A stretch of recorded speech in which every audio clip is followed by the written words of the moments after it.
h44, bon réveil, nous sommes le 11 mars et comme tous les 11 mars, vous êtes nombreux à vous souvenir d'avoir appris la nouvelle à la radio ou à la télé, la mort de Claude François, Nicolas. Et 41 ans après sa mort, le chanteur est toujours une légende. Alors il a vendu de son vivant 35 millions de disques. Depuis sa mort, il en a vendu 28 millions de plus. À Nice, nous avons Lorik. Lorik est avec nous en studio. Bonjour. Et bonjour à tous. Lorik, chanteur, vous faites vivre depuis une dizaine d'années la mémoire de Claude François lors de spectacles. Alors déjà, faut le dire, pas sosie physique ou vocale. Pas du tout. C'est pas ça qui vous anime. Vous êtes chanteur. Exactement. Et vous voulez rendre hommage à Claude François, raconter aussi sa vie. C'est ce que vous faites à chaque fois dans vos spectacles. Depuis des années, ça va être ma 11e année finalement. J'ai commencé tout simplement dans des petits théâtres avec deux danseuses, en pensant que j'allais faire juste une date, rendre hommage à l'artiste qui a bercé mon enfance.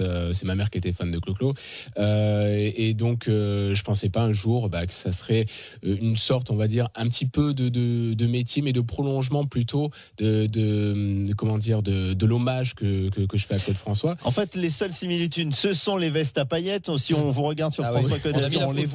Le fait aussi que vous travaillez avec sérieux à la fois sur les réinterprétations des chansons, sur le sport aussi, pour être en forme, pour faire toutes ces chorégraphies. C'est du sport, il faut pas avoir peur, faut chanter en live, pas de playback. Il y a 7 musiciens à chaque fois qui vous accompagnent. Exactement. Moi j'ai fait une période aussi en playback orchestre comme ça peut se faire, mais avec les musiciens on a d'autres libertés avec des choristes, etc. Alors l'info du moment autour de Lorik et autour de Claude François, c'est que vous avez décidé d'adapter ce tube en niçois. Exactement.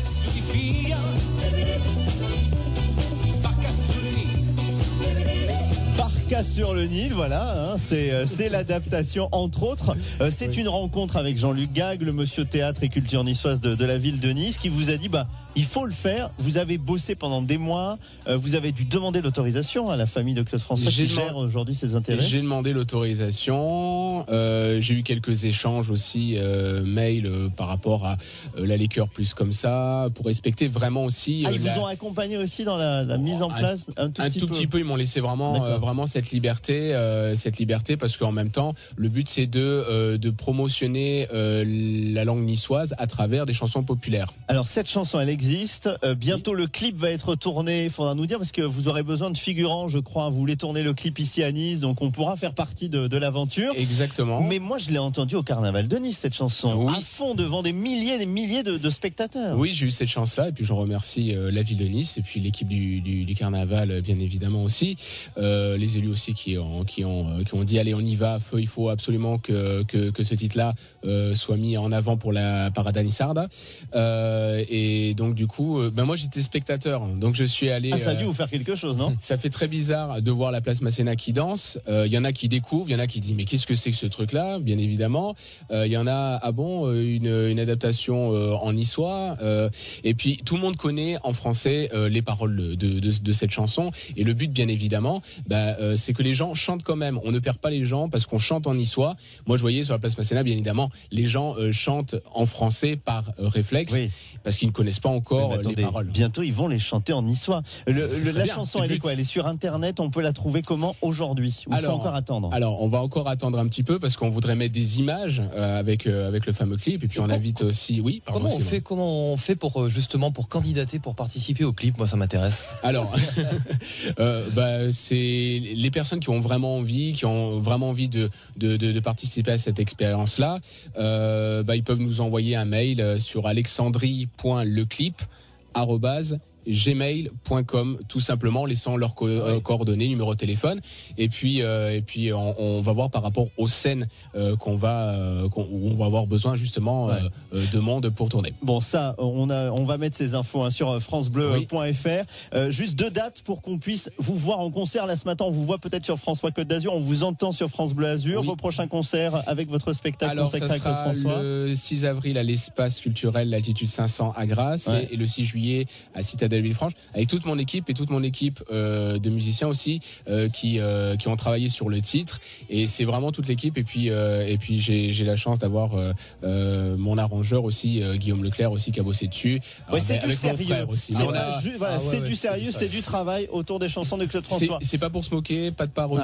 Et puis j'ai vu tellement de parodies et puis aussi des gens qui de suite, dès qu'on parle de Claude François, ils pensent à une personne avec une perruque. Claude François n'avait pas de perruque. Ça n'existe pas. Arrêtez avec ça, c'est fini. Loric, merci d'avoir été avec nous. On va juste terminer par le refrain. Et alors, juste 2-3 gestes de cette chorégraphie culte de la chanson. Alors, on y va. Alors, c'était quoi là? Comme ça? Voilà, les sirènes. Ah oui, en Issart. Et puis après, c'est le moi, ça j'adore. Exactement. Voilà. Loric sur France Bleu Azur. On est le 11 mars aujourd'hui. On se souvient avec plaisir de ces chansons de Claude François. Merci beaucoup d'être venu en studio. Merci.